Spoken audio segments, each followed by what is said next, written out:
What is going on, Headliner Nation? Jake and Kyle back at you again. Another episode of Fantasy Headliners. And Kyle, we got ourselves another NFL mock draft. Now that we know that the draft is going to happen, it may not happen the way that we once thought it was going to happen. We won't be going to Vegas, which is highly disappointing. But we still got to start putting up some mock drafts here. There's some names that may be creeping up the draft boards. Yeah, I think we can finally start to have these conversations again. You know, with everything going on in the world, obviously this has kind of been pushed to the side, which makes complete sense.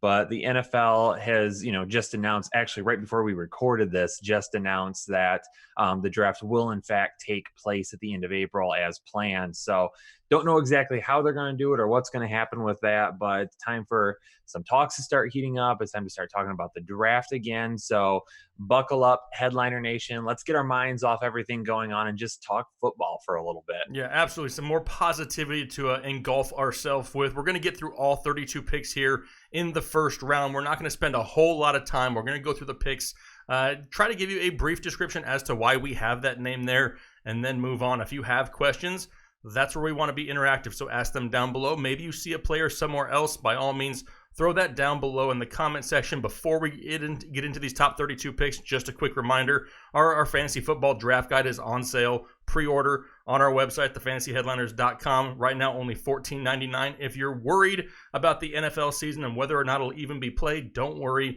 If the season is canceled, you'll get your money back. Go give yourself something to look forward to. So I want to throw that out there real quick. But now, Kyle, let's dive into the first 32 picks. And we're going to start off here, number 1 and 2. And honestly, they haven't changed much for us because there's really not a reason to change it. Cincinnati's still going Joe Burrow. Redskins going Chase Young, defensive end there out of Ohio State.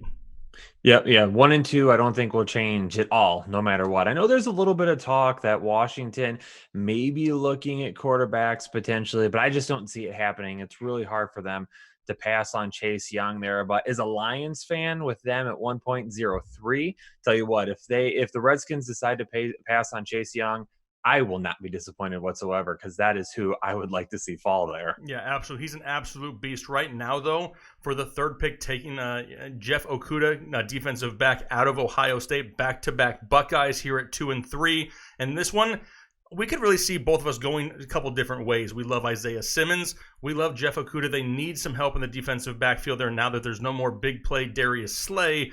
So Jeff Okudah kind of fills a need for the Lions. Yeah, 100%. Definitely could take a cornerback here.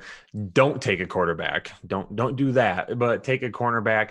I'm 100% okay with that. They need to work on the defensive side of the ball. So there's a few different players that could end up going here. But best case scenario, they trade back. But we'll talk trades in later mock drafts. Yeah, absolutely. That'll be coming up here in the coming weeks. We'll start discussing that. Now, at number 4 for the Giants, we've been talking here all offseason how they need to continue to improve their offensive line, right? They need to protect Daniel Jones. They need to open up some running lanes for Saquon Barkley.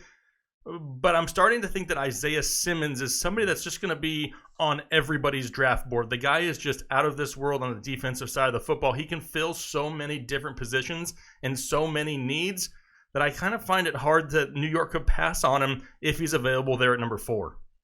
Yeah, Giants fans, I'm sure, would much rather hear Simmons' name called on draft day. I do think the Giants should, as a team, spend a pick here on an offensive lineman, even though it's kind of high for some of these offensive linemen because you've got Barkley, you've got Daniel Jones, protect those assets. But going defense in that division, probably need to do that anyway. So either way, it doesn't really matter. They're going to get a stud here. Yeah, he's definitely a stud. He can play multiple positions. Number 5, the Miami Dolphins, the first of their 3 first-round picks. And I think Tua continues to fall here. I mean, we're starting to see some more videos of him on social media come out, starting to get some workouts in. Obviously, we're not seeing as much as we could because he's not allowed in any facilities anywhere to go work out. Pro days are still, up in the air. Doesn't sound like that's probably going to happen. So we're starting to see these little clips of Tua moving around. Remember, it was just a few short months ago that everybody was tanking for Tua and talking about him being the number 1 overall pick. The Dolphins still could land their guy here at number 5. Yeah, absolutely. And really after a very successful free agency offseason for them, adding that long-term quarterback option should be the number 1 priority. Yeah, they filled a lot of needs, especially on the defensive side of the football there. And plus the offensive line has gotten a little bit better here in free agency for the Dolphins. Number 6, the Chargers. Right now they're saying that Tyrod Taylor is going to be their quarterback. I don't hate it. but I don't love it. So I still have them taking a quarterback here in the first round. Justin Herbert, quarterback out of Oregon. I mean, Tyrod Taylor is not the future of the organization. They're going to have, some type of plan in place, and he kind of fits that mold. Definitely see it being a situation similar to Tyrod Taylor in Cleveland a couple of years ago when Baker Mayfield was drafted. Tyrod Taylor starts the season as the starter, and then Baker Mayfield comes in later on and takes over. Same thing could end up happening here. I've got nothing against Tyrod Taylor, but like you said, long-term solution, they need a quarterback. Yep, absolutely. Number 7, the Carolina Panthers, and I really don't know what's going on in Carolina. I mean, apparently they only care about offense in this team because there's no resemblance of defense hardly anywhere. I mean, they lost Luke Kuechly, they've lost James Bradbury in the secondary. They were run all over the place this past season. I mean, it was literally whatever team was playing the Carolina Panthers, you wanted to start the opposing running back in that game. You knew they were going to do something. So in this pick, we kind of had them shoring up their interior defensive line with arguably the best interior defensive lineman in the draft, Derek Brown out of Auburn. This is a guy that some people have going as early as 3 to the Lions. So that talent is there. So honestly, for him to fall down to Carolina here and for them to reinforce that interior of the defensive line would be a great steal for them. Agreed. Number 8, the Arizona Cardinals. Now, in past mock drafts, we kind of had wide receiver CeeDee Lamb pegged to go here, but not that case anymore. Why? Well, now they have DeAndre Hopkins, and that really changes things for the Arizona Cardinals. Their offense is absolutely crazy right now. They just had Kenyon Drake sign his transition tag, so I mean he's there for the year. We got DeAndre Hopkins, Larry Fitzgerald, Christian Kirk, a great nucleus there with Kyler Murray. So now it's starting time to look at that offensive line. That's been the biggest need for them for like 54 years, it seems like. So we have them taking the skyscraper Mekhi Becton, offensive tackle out of Louisville. Yeah, he was really close. My top 3 offensive tackles really were kind of the same, like a 1A, B, and C type situation. But after a really good combine, Becton kind of jumps up there to that number 1 spot. I agree, he's the top tackle in the draft class now. But what you don't want is a situation like Cleveland last year where you have all of these offensive weapons and a really young quarterback who can't be protected by the offensive line, and then he spends more time paying attention to that. They need to protect Kyler Murray. Going tackle here is their best case scenario. That's what they need to do to reinforce that offensive line. Yep, 100% agree. Number 9, the Jacksonville Jaguars. This is a little bit of a reach. They're in desperate need of some help in the defensive backfield. I mean, last year they lost Jalen Ramsey. Now they've just lost A.J. Bouye in free agency. So we're going defensive line here. We're going interior defensive line. Javon Kinlaw out of South Carolina is somebody they can really put there in the middle of their defensive line. I mean, they've lost Calais Campbell here in the offseason. They need to kind of revamp this defense, and he kind of feels a need for them.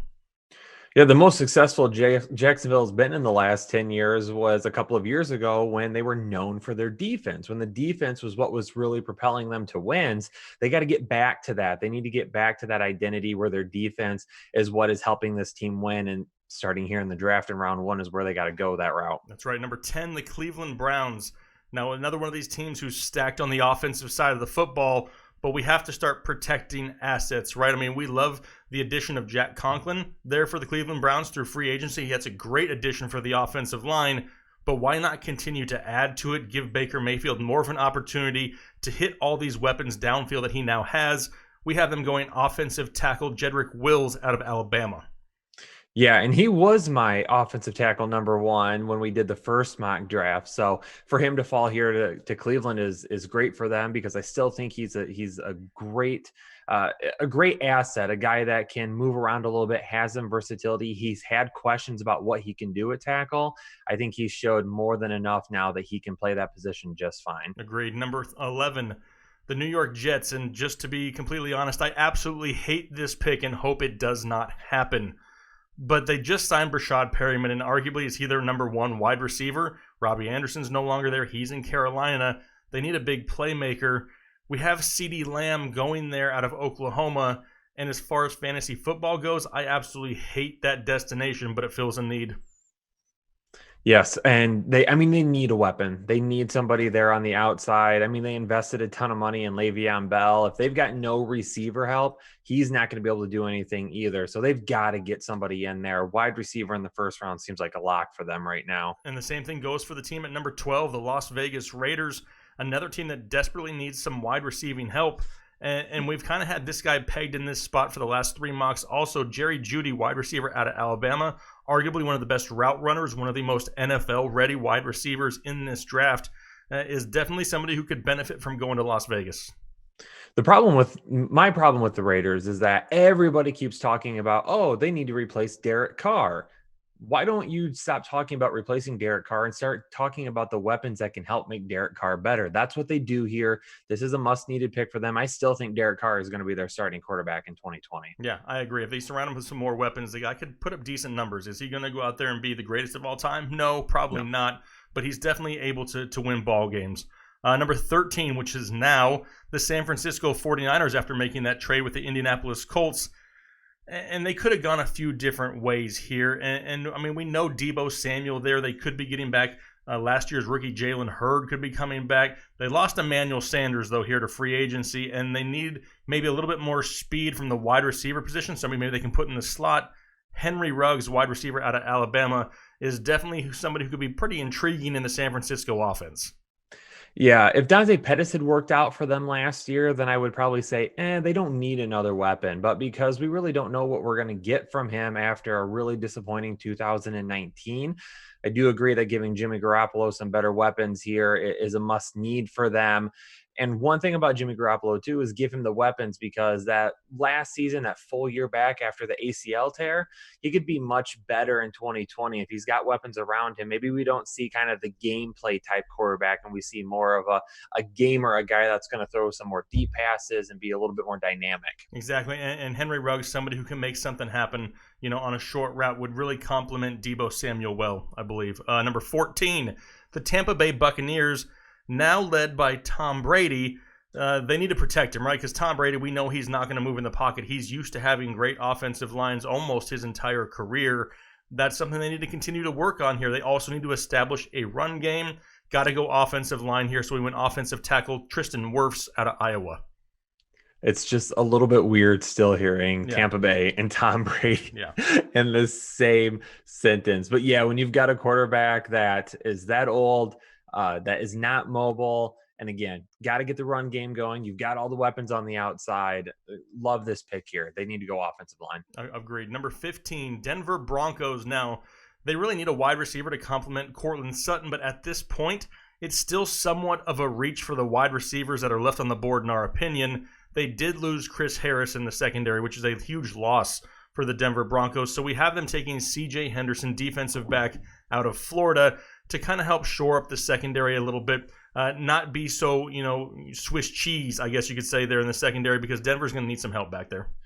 Yeah, I really don't want them to go wide receiver here. I mean, they've got Courtland Sutton. I think they've got some other guys too there that you're going to see step up and perform at the position. Maybe take a wide receiver a little bit later in the draft. But when you have to face Patrick Mahomes 2 times a year, when you're going to have to face the Las Vegas Raiders, who will be greatly improved, and then when you've got to face a team like the Los Angeles Chargers, who've got Mike Williams and Keenan Allen, you've got to be able to stop those receivers. So they need to invest in the secondary. Yep, agreed. Number 16, the Atlanta Falcons. This has kind of been the same all throughout our mock drafts. Also, they need help on the edge. They need to create more pressure to the quarterback. We have them taking Clavon Chason, defensive end out of LSU. Yeah, more than enough weapons on offense now. Let's focus on that defense, because you're going to have to stop Drew Brees and the New Orleans Saints if you're going to want to get to that division title. Don't forget, you're going to have to stop Tom Brady and Mike Evans and this is true, Chris Godwin, and don't forget about Teddy Bridgewater. I mean, he's terrifying there in Carolina, especially with Robbie Anderson. Can you sense the sarcasm, Kyle? Because I'm laying it on pretty thick. All right. Anyway. No, I can. All right, perfect. Number 17, the Dallas Cowboys.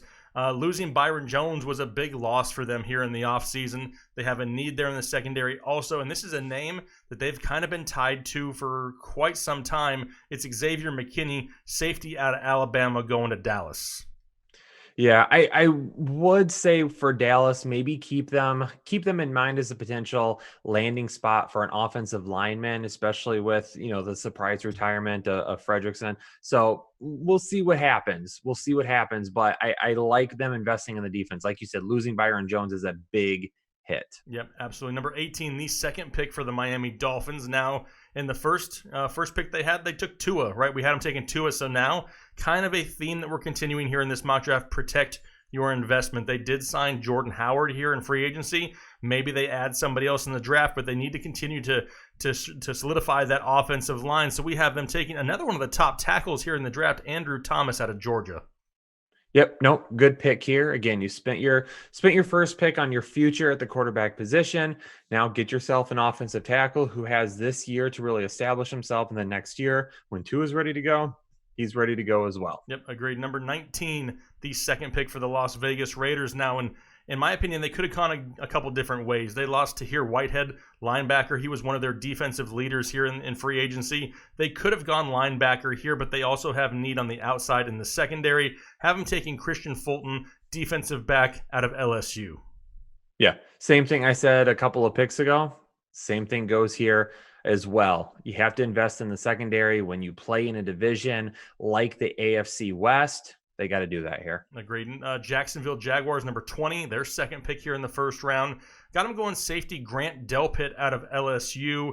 He's definitely somebody, I mean, we addressed the defensive line earlier. Now we're going towards the secondary side of things. And you mentioned it when we talked about the first pick.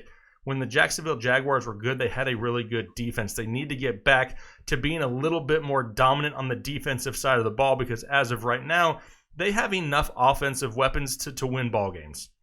Yeah, I've seen some people refer to Delpit as a top 15, almost top 10 type of player. So getting him in the late first round could end up being really good value for the Jaguars. Number 21, the Philadelphia Eagles, the team that refuses to add a wide receiver worth a crap. I mean, they got to definitely start getting Carson Wentz some help. And if you look on the board, who is the most pro-ready wide receiver ready to go week one? Arguably, it's Justin Jefferson, wide receiver, LSU. He's kind of a clone somewhat of Alshon Jeffrey that could really fit into an offense that is just, desperate for wide receiver help right now. Yeah, Jefferson really, his stock blew up, and that happened after the combine. Had a terrific combine. A lot of people were saying that he could be a top wide receiver, but he really needed to show some of those things when he went to Indy. He did that. He showed out. Now he's being looked at as one of the top options on the board at wide receiver. Yep, number 22, the Buffalo Bills. And I'll be honest, this one was a little bit difficult to try to figure out. And I don't want to say they don't need anything because every team needs something, but the Bills are a pretty complete roster overall. Their offensive line is fully returned from last year. They just added Stephon Diggs on the offensive side of the football. Defensive-wise, they were great last year at times. But we're going to try to help give Tre'Davious White a little bit of help on the opposite side. Jeff Gladney, defensive back out of TCU, is who we have going to Buffalo. Buffalo Bills 2020 champions? Wow, that sounds weird. Definitely, I think they're going to win the AFC East, to be honest with you. I think they're going to go out and they're going to ball out. But do they have a Super Bowl in mind? Is it going to come down to the Bills and the Dolphins to who wins the division? It could. I love the Bills, though. I really do like them this year. And as much criticism as I've given Josh Allen, the guy continues to get better.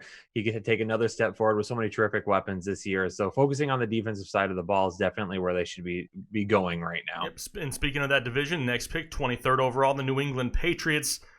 They've had a mass exodus of players on this team. I mean, we already talked about Tom Brady leaving. They lost Jamie Collins and Danny Shelton. I mean, there's some key losses. Kyle Van Noy, somebody else who they lost off that defensive side. They need another leader there, and there's a linebacker out there who I really believe in this year that has that ability to step in and be that leader on the defensive side of the football. It's Patrick Queen, linebacker out of LSU, going to New England. One of his best characteristics is his leadership ability. I mean, he was looked at that kind of a player. He was the leader of the defense there at LSU. So this is definitely 100% a great pick for New England. That's going to have a voice and have a leader in the middle of that defense if they want to do anything this season. Yep, agreed. Number 24, the New Orleans Saints. We already know they have plenty of options on the offensive side of the ball. They just added Emmanuel Sanders. So we're looking defensive side, and Kenneth Murray, linebacker out of Oklahoma, is who we have going there. It was one of the best run defenses in New Orleans last year. They were great at stopping the run. Needed a little bit of help there in the second level on the linebacker side, so we got Kenneth Murray going to New Orleans. Yep, I think Murray is really undervalued. Some people like him. Some people think that there might be some flaws that could keep him from being a real difference maker in the NFL. I do like him, though. Good pick here. Yeah, great speed, able to go sideline to sideline. Number 25, the Minnesota Vikings just traded away Stephon Diggs. So it's basically Adam Thielen in the wide receiving group. So we need to give him some help. Somebody who I know that, you love him and I love him too. A lot of people, though, out there still haven't bought in. And really, I have to think that it's because there's not a whole lot of video, a whole lot of tape out there for these guys to consume right now with everything going on. But Jalen Reagor, wide receiver out of TCU, would fit in perfectly to that Stephon Diggs role that is now vacated in Minnesota. Yeah, I love him. Love him. He's still I mean, after the combine, I was like, this guy is like my wide receiver one. I don't know if I have him at wide receiver one, but he's definitely top 3 for me. If you're doubting Jalen Reagor, you've got to go watch some of the tape and watch some of the things that this guy does. He is an awesome athlete. He's a great receiver. He's going to be very successful in the NFL. Yeah, and he can move around all over the field. He's not just stuck into one spot. Number 26, the third and final pick of the first round for the Miami Dolphins. And this one is a little bit of a stretch. I know the NFL doesn't value running backs kind of like what it used to, but right now they've brought in Jordan Howard in the offseason. But is he their long-term, plan at running back? He is a great stopgap. He's somebody who could be there to kind of, start this machine going early in the season. But they also need to put butts in the seats in Miami, so why not go out and get the top running back, arguably, in the draft with Jonathan Taylor, running back out of Wisconsin? I don't mind this. I don't mind them investing in a running back here, especially if it's Taylor. Yeah, you've got Jordan Howard, but they've done like I said, a great job in free agency this year. So get some of these younger players together, because if in 2020 you have a pretty decent season, now you're looking forward to 2021 and you've got some star-studded players on the offensive side of the ball. Like you said, it's going to put butts in the seat, but it's also going to put wins in the win column for them. Double win right there. Number 27, the Seattle Seahawks.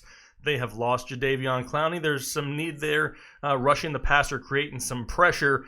There's nobody really on the board that's a difference maker. However, there are some very solid defensive ends here available back half of the first round. And A.J. Epinesa, edge rusher out of Iowa, is who we have going to Seattle. Yep. Seattle needs to focus on the defensive side of the ball. They got to get some more pressure. That's a big issue, is getting pressure on the quarterback, and they can do that by making this pick. Agreed. Number 28, the Baltimore Ravens. Losing arguably one of the best offensive linemen maybe of all time in Marshall Yanda here in the offseason, and he's retiring. That kind of fills a little bit of a hole on the offensive line. And what does Baltimore really rely on? Running the football. They need to continue to do that moving forward, because look at all the success they had back in 2019. So we haven't taken offensive tackle Josh Jones out of Houston to try to be that new young stud to mold into this lineup that has absolutely been dominant in the run game. Yeah, 100%. I mean, if that's the game plan going into 2020, is to still have that type of an offensive game plan, then 100% you got to get yourself a little bit better on the offensive line, a little bit younger on the offensive line. But not only that, if you want Lamar Jackson to progress as a passer, you've got to protect him. You got to give him time. So good pick here. Yep, number 29, the Tennessee Titans. They just lost Jarrell Casey on the defensive side of the football. Also in need of somebody who can pressure the quarterback. And there's a guy out there who has a constant motor, constantly moving, can definitely create that pressure. And his name is very fun to say. It's Yetur Gross-Matos, defensive end out of Penn State. Yep, they got to get a pass rusher after losing Casey, and that's what they're going to do here. Number 30, the Green Bay Packers. This one is bold. I'm not necessarily in love with this pick. However, they just traded and actually signed Devin Funchess, and Devin Funchess sucks. So they still need help at the wide receiver position. Now, we've seen MVS and Equanimeous St. Brown and a lot of other long names going there that just haven't really produced, haven't gained the trust of Aaron Rodgers. Well, there is a very raw wide receiver out there that has a ridiculously high ceiling, and they need another big-bodied wide receiver. Why not go Denzel Mims, wide receiver out of Baylor, and try to get him up to speed quickly here with Aaron Rodgers? Yeah. No, I mean, if you want to keep Aaron Rodgers going, and if you want to extend that career, you're going to have to get him some weapons, because like we saw last year, there's far too much inconsistency on the offensive side of the ball. You've got a terrific run game, and give him some weapons there on the outside. Yep, agreed. Number 31, the San Francisco 49ers.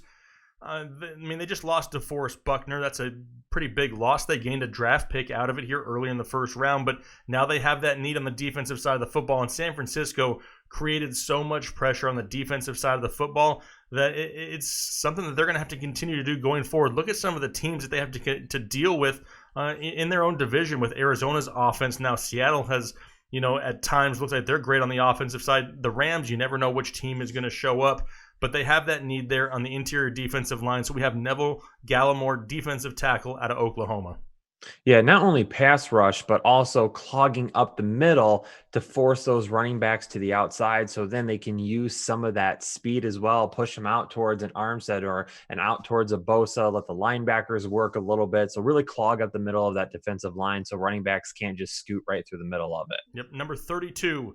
And when we did this, you did not like this pick, Kyle.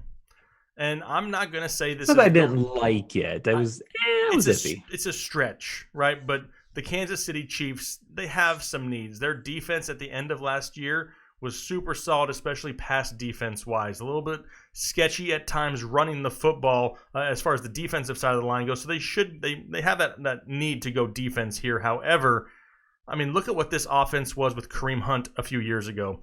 And not taking anything away from Damian Williams, but he's only there for one more year. He hasn't proven to stay healthy for a full 16. Can he handle the full workload? Does Darwin Thompson, somebody that really takes more opportunities in this backfield?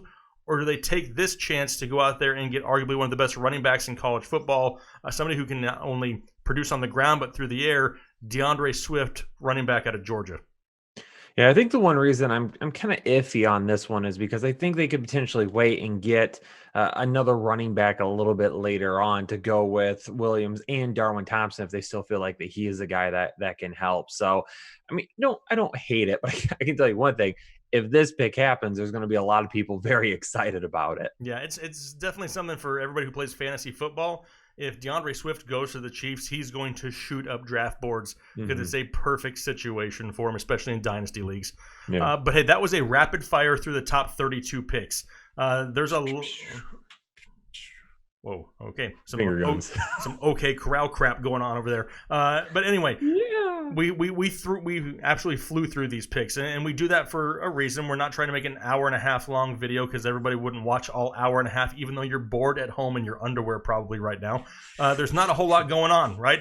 So let's make this interactive. Maybe you see these picks going a little bit different. Put it down below in the comment section. We're not saying this is exactly what's going to happen. We're trying to play out different scenarios to see how it turns out, right? Because none of us know exactly how it's going to fall come the end of April. And it's fun to talk about football. It's getting irritating talking about this crap. I'm kind of over it because it doesn't matter what you turn on TV. That's all you hear about. Let's talk football. Let's give ourselves something to look forward to. And me and Kyle will continue to put out football content here over the coming months. So make sure if you're not subscribed, I don't know why, hit the subscribe button and make sure you give both of us a like. Give us a thumbs up and follow us on Twitter. Our tags are right there on the screen. Kyle, you got anything else? No, that's it. I covered everything? Got it. Nailed it. I didn't miss one thing. You did not miss one thing. Wow. I'm glad that's on record. All right. Well, hey, you guys have a great rest of your week. Like I said, be interactive. Leave those comments down below. We'll look forward to hearing from you guys. Stay safe out there. Wash your hands and social distance. We'll talk to you guys later.